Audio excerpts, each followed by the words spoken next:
Shalom, salam podcast eksposisi XM116. Kita akan belajar apakah kata Alkitab mengenai dinosaurus. Apakah ada dinosaurus dalam Alkitab? Topik mengenai dinosaurus dalam Alkitab menjadi bagian dari perdebatan komunitas Kristen mengenai umur bumi. Cara yang benar untuk menafsirkan kitab Kejadian dan bagaimana menafsirkan bukti-bukti fisik yang ditemukan di sekeliling kita. Mereka yang percaya umur bumi yang lebih tua dari apa yang diperkirakan ilmu pengetahuan cenderung beranggapan bahwa Alkitab tidak pernah menyatakan adanya keberadaan dinosaurus. Menurut paradigma mereka, dinosaurus sudah punah jutaan tahun sebelum manusia pertama menapaki kaki di bumi. Orang-orang yang menulis Alkitab tidak mungkin melihat dinosaurus hidup. Mereka yang percaya umur bumi yang lebih muda dari apa yang diperkirakan ilmu pengetahuan cenderung beranggapan bahwa Alkitab menyatakan adanya keberadaan dinosaurus. Walau tidak pernah menggunakan kata dinosaurus, Alkitab menggunakan istilah dalam bahasa Ibrani taniyin. Dalam bahasa Alkitab bahasa Inggris, taniyin diterjemahkan dari berbagai arti, kadang-kadang sebagai monster laut, kadang-kadang sebut ular, yang sering diterjemahkan sebagai naga, taniyin.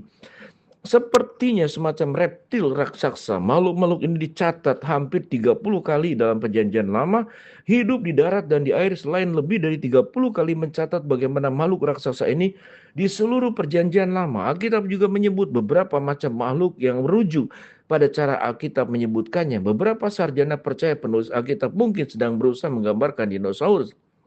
Behemoth dikatakan adalah yang paling perkasa dari segala ciptaan Allah. Makhluk raksasa yang ekornya bagaikan pohon aras. Ayub 40 ayat yang ke-15. Beberapa sarjana mencoba mengidentifikasikan Behemoth sebagai gajah atau kuda Nil. Yang lain menunjuk bahwa gajah dan kuda Nil memiliki ekor yang sangat tipis, tidak dapat dibandingkan dengan pohon aras. Dinosaurus seperti Brachiosaurus atau Diplodocus memiliki ekor yang besar yang dapat dengan gampang dibandingkan dengan pohon aras. Hampir semua peradaban kuno memiliki lukisan yang menggambarkan hewan reptil raksasa, petroglyph, artefak, patung-patung kecil yang ditemukan di Amerika Utara memiliki kemiripan dengan gambaran modern mengenai dinosaurus. Lukisan di dinding di Batu Amerika Selatan menggambarkan orang menunggangi makhluk yang mirip dengan Diplodocus, yang juga melukiskan gambar dan makhluk-makhluk yang mirip dengan Triceratops, Pterodactyl, dan Tyrannosaurus Rex. Mosaik dari Roma, termikar dari Maya, tembok-tembok kota Babel menjadi saksi dari ketakjuban manusia terhadap makhluk-makhluk ini. Ketakjuban yang melampaui batasan geografi dan budaya. Fakta-fakta dalam cerita seperti Dua Milione yang ditulis oleh Marco Polo bercampur dengan kisah fantasi mengenai makhluk-makhluk raksasa yang menjadi harta karun. Penglihatan-penglihatan zaman modern terus berlanjut.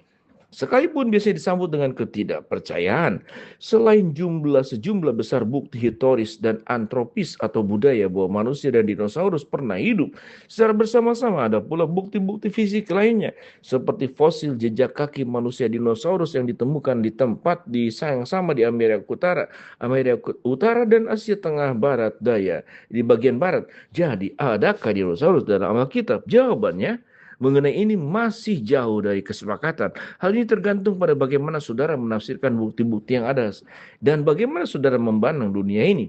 Di God Question ya, di dalam semua pertanyaan-pertanyaan yang kita pelajari hari ini, kita akan mendapatkan banyak pencerahan penjelasan, tapi kalau sampai memahami dengan pasti, hanya Tuhan yang tahu. Kita manusia terbatas. Shalom.